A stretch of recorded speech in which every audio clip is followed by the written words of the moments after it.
ஒரு பிரபலமான YouTuber ஐஷோ speed அவரோட 45,000 மில்லியன் ஃபாலோவர்ஸை கொண்டாடுற விதமா அவர் வந்து ஒரு ரோட் ஷோ போடுவார். அதுல வந்து கார்ல போற மாதிரி லைவ் போட்டுக்கிட்டு அவங்க ஃபேன்ஸ் எல்லாம் போய் பாக்குறது அந்த மாதிரி அவர் பண்றாரு. 2 பசங்க அந்த ஐஷோ ஸ்பீட் மேல வந்து செப்பல் போட்டுருவாங்க. அந்த செப்பல் போட்டதை எப்படி சித்தரிச்சிருக்காங்க பாத்தீங்கன்னா நீங்களே பாருங்க. இத நிறைய டிஎம்கே ஐடிவிங்ல இருந்து பண்ணிட்டு இருக்காங்க. இவங்களா தான் பண்றாங்கன்னு பார்த்தா நம்ம துரைமுருகன் என்ன அவரும் தான் பண்ணி வச்சிருக்காரு.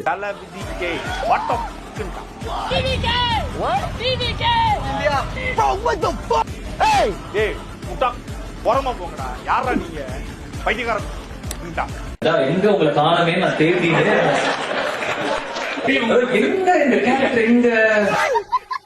எனக்கு புரியல, அவங்க பண்றதே அப்படியே எடுத்து பண்றீங்கள, அது உண்மையா பொய்யான்னு கூட தெரியாது அவங்களுக்கு.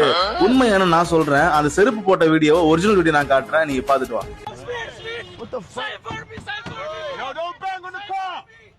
ஆனா இதை தூக்கி என்ன பேசுறாங்கன்னா, ஒரு தற்குறி கூட்டத்தை ஒருத்தன் உருவாக்குனா அந்த தற்குறி கூட்டம் எந்த அளவுக்கு அசிங்கப்படுத்தப்படும் அப்படிங்கிறது இது ஒரு எடுத்துக்காட்டு. இவனுக்கு ஒரு சீட் எடுத்து பாருங்க ஐயா, வெறும் பொய்யா சொல்லிக்கிட்டு தெரியல. அந்த 2 பேர் அந்த ஸ்பீடோட ஃபேன்ஸ் செப்பலை போட்டுட்டு கடைசி அந்த ஆட்டோகிராஃப் வாங்கிட்டு போவாங்க. அதுக்காக செப்பலை போட்டாங்க. அந்த தாய்லாந்து தளபதி ரசிகர்கள் அவங்க சொன்ன அந்த டிவிக்கு ஆடியோவை கட் பண்ணி இதுல போட்டு மரியாதையே தெரியல, நாகரிகமே தெரியாத தற்கொலை கூட்டம் சொல்லிட்டு ட்ரெண்ட் பண்ணிட்டு இருக்காங்க. ட்ரெண்ட் பண்ணிட்டு இருக்காங்க, இவங்களே ட்ரெண்ட் பண்றாங்க. இல்ல எங்களை பார்த்தா அந்த அளவுக்கு முட்டாளா இருக்குதா என்னன்னு தெரியல. இப்ப எல்லாரும் சோசியல் மீடியா கையில வச்சிருக்காங்க. இந்த நேரத்துல இப்படி செய்யறாங்கன்னா எங்க அப்பா தாத்தாலாம் என்னடா பண்ணிருப்பீங்க சொல்லிட்டு யோசிக்க தோணுது. முடிஞ்ச வரைக்கும் பேரை கெடுக்கணும். இவங்க நல்ல பேர் எடுக்க மாட்டாங்க, பேரை கெடுத்து விட்டணும். அதான் ஒரு எல்கேஜி படத்துல வர மாதிரி பேர் எடுக்கிறது ரொம்ப கஷ்டம், ஆனா ஒரு பேர் அதிக்கிறது ரொம்ப ஈஸி இல்ல, அதை நான் பண்றேன் சொல்லிட்டு பேரை கெடுக்கிற வேலையே பாட்டாம பாத்துட்டு இருக்காங்க. நான் உங்களை வந்து பெருசா நினைச்சேன்.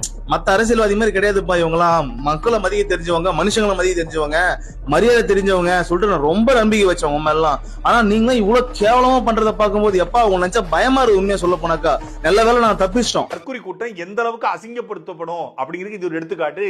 போடா வெண்ண. இதுல நடக்கிற உள்குத்து வெளிக்குத்தெல்லாம் இப்பதான் நல்லா தெரியுது. எனக்கு கண்ணால பார்க்க முடியுது, புரியுது. எனக்கு இது புரிய வச்சது காரணமே தளபதி வந்ததுக்கு அப்புறம் தான். நான் பர்சனலா சொல்றேன், உங்களுக்கு தெரிஞ்ச எனக்கு கமெண்ட்ல சொல்லுங்க. ஏன்னா நீங்க நண்டு சிண்டுல இருந்து பெருசு பொடுசுல இருந்து எல்லாமே பேசுறது அரசியல தான். காரணம் ஒரே வார்த்தை தான். நீங்க அதை பத்தி அதிகமா பேசுறதுக்கும் அதை பத்தி யோசிக்கிறதுக்கும் சிந்திச்சு நம்ம செயல்படுறதுக்கு காரணமே தளபதி மட்டும் தான். ஏன்னா இத்தனை வருஷமா அவங்க இருக்காங்களே, நம்ம யோசிக்க வச்சிருக்காங்களா?